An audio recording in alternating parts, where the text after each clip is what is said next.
এমন কিছু আমাদের সামনে উপস্থাপন করেন যারা আমাদেরকে ওই উপাধি দিচ্ছে আমরা মাজার পূজারি, মাজারে যাইয়া ঘুরি, তারা যেন একটু বুঝতে পারে যে কোরআনের মধ্যেই কথাটা আছে। যিনি উপস্থাপনা করলেন ওনার যে ভাষ্যটা, আসলে কি গুরু ধরার দরকার আছে? গুরু ধরলে আমার হবেটা কি, আর গুরু না ধরলেই হবেটা কি? যারা গুরু ধরে নেই তাদের কি ক্ষতি হয়ে গেছে, আর যারা গুরু ধরছে তাদের কি লাভ হয়েছে? কথা খুবই সুন্দর। আমি বলবো যিনি আজকে গুরুর ভূমিকায় আছে, গুরু শিষ্যের মধ্যে প্রেম, ভালোবাসা, মহব্বত ছাড়া কখনো তর্ক হয় না। দেখেন, আলাগান শুরুর আগে আমি তাকে গুরুর আসনে বসিয়ে একটা মালা দিয়েছিলাম। সে ঠিক সেই জায়গা থেকে আমাকে একটা মালা দিয়েছে। মালার কালার কিন্তু দুইটা। চিন্তা করছেন বিষয়টা? আমি আমার গুরুকে যখন মালা দিয়েছিলাম, মালাটা এক কালারের ছিল। হঠাৎ করে আমাদের দরবারের পক্ষ থেকে গুরুকে যে মালাটা দিছে সেই মালাটা হয়ে গেছে আরেকটা। আমার গুরু কিন্তু আমার গলায় পরাই দিছে। তার মানে গুরু আর শিষ্য এই দুজনের মহব্বত, মিল, ভালোবাসা শেষ পর্যন্ত হবে, যেভাবেই হোক। জানা বুঝার কোনো শেষ নেই। জানার নাম ধর্ম না বাবা, মানার নাম ধর্ম। মানুষ জানতে জানতে অনেক কিছুই জানে, মানে না। মকরুম আবেদের কথা জানেন না আপনারা? ফেরেশতা কুলের শিক্ষক হয়েছিল, জিন জাতির সন্তান ছিল, অথচ সে জানতে জানতে লালনতের ত্বক পড়ছে গলায়। আমি আজকে এমনটা জানতে চাই না, আমি এমনটা বুঝতে চাই না যেই জানার মধ্যে আমার মন্ত্রটা চলে আসবে। আমি জানতে চাই, পাশাপাশি মানতে চাই। আমি অল্প জানবো, অল্প মানবো। আমার গুরুর প্রতি ভক্তি শ্রদ্ধা রেখে, আমার গুরুর প্রতি আমার আকুল আবেদন। আসলে গুরু ধরা শুনেছি, মানুষ বলে গুরু ধরলে জিন্দা মরা হয়ে যায়। গুরু ধরলে আসলে কি হবে? গুরু ধরার কথা কি আমার রাসূল বলেছেন? যাকে সৃষ্টি না করলে আল্লাহ কিছুই সৃষ্টি করতেন না, সেই নবীকে তো আমরা সবাই ভালোবাসি বাবা, বাসি না? কারা কারা নবীকে ভালোবাসি? হাত তুলি তো বাবা। আলহামদুলিল্লাহ, সবাই ভালোবাসি। সবাই যেহেতু নবীকে ভালোবাসি, আমার নবী কি বায়াতের কথা বলছে? যদি বায়াতের কথা বইলা থাকে, শক্তিশালী একটা কথা বলবেন যে নবী ওই দিন এই কথাটা বলছে। এই কথাগুলো যদি আপনি পরিষ্কার করেন, তাহলে আমাদের সুফিবাদটা এত প্রশ্নবিদ্ধ হবে না। এই জায়গা থেকে আমি আমার শিষ্যের ভূমিকা থেকে একটি গান আগে রাখি, এরপর ইনশাআল্লাহ আরেকটি গান করব। ধন্যবাদ সবাইকে।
তার বারোটা। কি জিনিস করিলে হাসিল শিষ্য হব মোরা। আমার তো অবশ্যই কিছু একটা হাসিল হইতে হবে, নয়তো তো আমি গুরুর কাছে যাইয়া গুরুর সান্নিধ্য পাবো না। কারণ পবিত্র কোরআনে বলেছে, যার অন্তরে যার চোখের মধ্যে আমি আল্লাহ মোহর মেরে দিয়েছি, সে কখনো জ্ঞানী ব্যক্তিদেরকে চিনতে পারে না। আল্লাহ যেখানে কোরআনের মধ্যে বলল অন্তরে মোহর মেরে দিলে নাকি জ্ঞানীদেরকে আল্লাহ আল্লাহদেরকে চেনা যাবে না, ওই মোহর যে আমার অন্তরে মারা নাই এর কি গ্যারান্টি আছে বাবা? কথা কি বলা যায়? যদি ওই মোহরটা আমার ভিতরে থাকে তাইলে তো আমি কপাল পোড়া, আমি তো ভজন করলেও আমার সেই ভজন কাজ দিবে না। আমি কিভাবে আপনার সেবা করলে আমি মালিকের সান্নিধ্য পাবো, নিজে মুক্ত হইতে পারবো? এখন আবার শুনি নাইকো বায়াত আমার নবীর বংশ ছাড়া।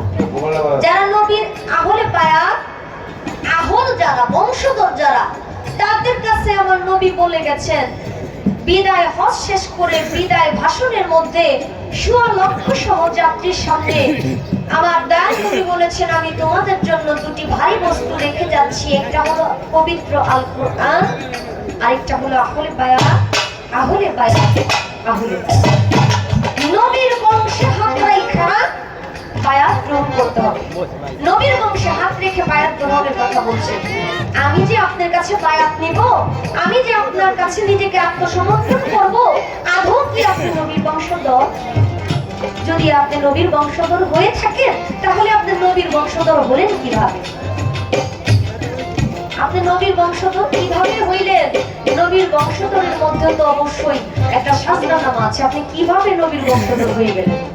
আমি বুঝবো কিভাবে আপনি নবীর বংশধর? এই বাংলাদেশের মধ্যে না, যারা আল্লাহওয়ালা, আল্লাহর ওলি, পীর মাশায়েখদের দরবার, সবাই যে প্রকৃত আল্লাহর ওলি বিষয়টা কিন্তু এমন না।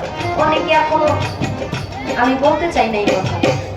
এখন আমার কথা হইলো, আমি প্রকৃত আল্লাহর ওলিকে চিনবো কিভাবে? যার কাছে আমার আত্মসমর্পণ করব, আমি এটা বুঝবো কিভাবে?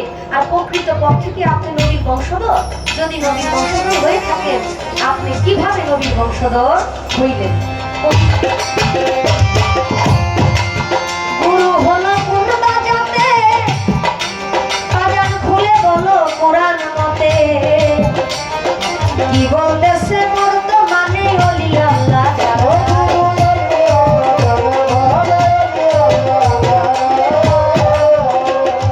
গুরু হলো কোন বাজাতে, গুরু খুলে বলো কোরআন মতে, কি বলতেছে বর্তমানে ওলি আল্লাহ যারা।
যাই হোক, আমি আমার পালা গান থেকে একটি গান রাখলাম। এখানে অনেকগুলো কথা আছে। আসলে নবীর বংশধরের কাছে বায়াত নিব নাকি অন্য কোথাও বায়াত নিব? গুরু ধরলে কি ফল হবে, না ধরলে কি হবে? গুরু কোন জাতের? আসলে কি গুরুর কোনো জাত আছে?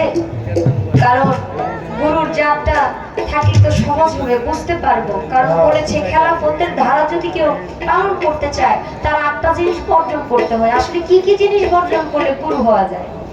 গুরুকে চিনার তো একটু লক্ষণ লাগবে বাবা। আমি তো অন্ধ মানুষ, দেখতে দেখা যাইতেছে আপনাদেরকে দেখি, এটা হইলো এই যে আমি সামনাসামনি দেখতে পারতেছি, কিন্তু আমার অন্তর্চক্ষু দিয়া আমি কিছুই দেখতে পারি না। অন্তর্চক্ষু দিয়া দেখতে হইলে পরিষ্কার একটা রাস্তা লাগবে, ওই পরিষ্কার রাস্তা পর্যন্ত তো এখনো যাইতে পারি নাই, যার জন্য আমি চিনি না। তো আপনি আমাকে একটু মেহেরবানি করে দয়া করে মায়া করে জানাবেন বাবা, কষ্ট না নিয়ে। কারণ গুরুর সাথে এই জিনিসটা বুঝি যে গুরু এমন একজন যার সাথে আদবের বরখেলাপ করা উচিত না। এখন অনেকেই বায়াত হয় দেখা দেখি, কথাগুলো প্রথম উপস্থাপন করেছেন। আমি দেখা দেখি বায়াত হইলে যেই কাজগুলো হয়, অনেক কিছু প্রশ্ন থাকে, যারা দেখা দেখি বায়াত হয়, সত্যি কথা এটা দেখা দেখি বায়াত হয় অনেক, তো তারা যেন বুঝতে পারে যে আসলে এই এই কারণে বায়াত নেওয়া দরকার। কারণ অনেকে হুজুকে হয়ে যায়, বড় ভাই বায়াত নিছে, ছোট ভাই নিব না, নিয়ে নিছে। আপনি একটু মেহেরবানি করে আমাদেরকে বোঝাবেন। এখানে যারা তরিকা নিছে তো আলহামদুলিল্লাহ, যে যুবক ভাইরা মুরব্বিয়ানরা অনেকে বায়াত নাই নাই, আপনার কথার উপরে ভিত্তি করে যেন দুই একজন এই তরিকার মধ্যে চলে আসে, বায়াত নিতে আগ্রহী হয় যে না আমাদের বায়াত হওয়া দরকার। এই বিষয়টা আপনি একটু বলবেন যে আপনি নেবেন না। যেহেতু নোয়াবাড়ি শাহ বাবার নামে গান, ওনার নামে আজকে উরুস মাহফিল, ভক্তের মিলন মেলা, আমরা তরিকার ভাই বোন একত্রিত হয়েছি। আসলে কেউ যদি কারো প্রেমে পড়ে তাহলে তার ছাড়া কিছু ভালো লাগে না বাবা, এটা যে কেউ হইতে পারে। গুরু আর শিষ্য ভক্ত জানে যে গুরুর প্রতি প্রেমে পড়লে কেমন একটা মায়া, তো আর কিছুই আপনার কাছে ভালো লাগবে না। সেই জায়গা থেকে যার বাড়ির নুন খেয়েছি তার একটু গুণগান না করলে নিজের কাছে অপরিপূর্ণ থেকে যায়।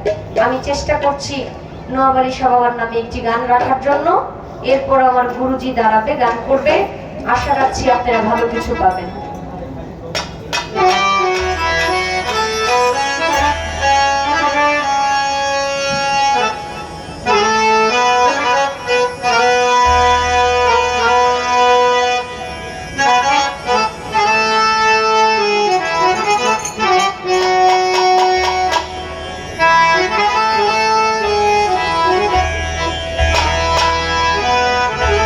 আর কিছু লাগে না ভালো আমার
বেশ সুন্দর, ইনশাল্লাহ আমাদের গান হচ্ছে খুব সুন্দর। আপনারা যেভাবে উল্লাস করতেছেন, উল্লাসটা একটু কম করেন, আর একটু ভাবের দেশে যান, তারপরে বুঝেন। আমি মনে করতেছি আপনারা যারা এখানে আছেন, তাদের মধ্যে যারা চিটা তারা চলে গেছে, আরো কিছু বাকি আছে। আর যারা শান্তি গুরু ধরা তারা বসে আছেন, একটু ধৈর্য সহ্য করে বসেন। আমারও কিছু কথা আছে, কিছু প্রশ্ন আছে, আমি করব। এখন বকশিসের পালা, বকশিসের পালা। আমাদের কান্দারগাঁও থেকে আগত ইয়াসিন সান্নাতি আলাউদ্দিন ভাই শিল্পীর গানের সন্তুষ্ট হয়ে ওনাকে 500 টাকা বকশিস করলেন। আমাদের ছোট ভাই মুকবুল শিল্পীর গানের সন্তুষ্ট হয়ে ওনাকে 500 টাকা বকশিস করলেন। আমি ক্ষুদ্র মানুষ, আমার কি দেওয়ার আছে? কারণ খাদিজা ভান্ডারী আমার মেয়ের মতো, আমি দোয়া করি, তারপরে আমি কিছু টাকা বকশিস করলাম। আর এদিকে এক ভাই, নাম জানি না, উনি 100 টাকা বকশিস করলেন।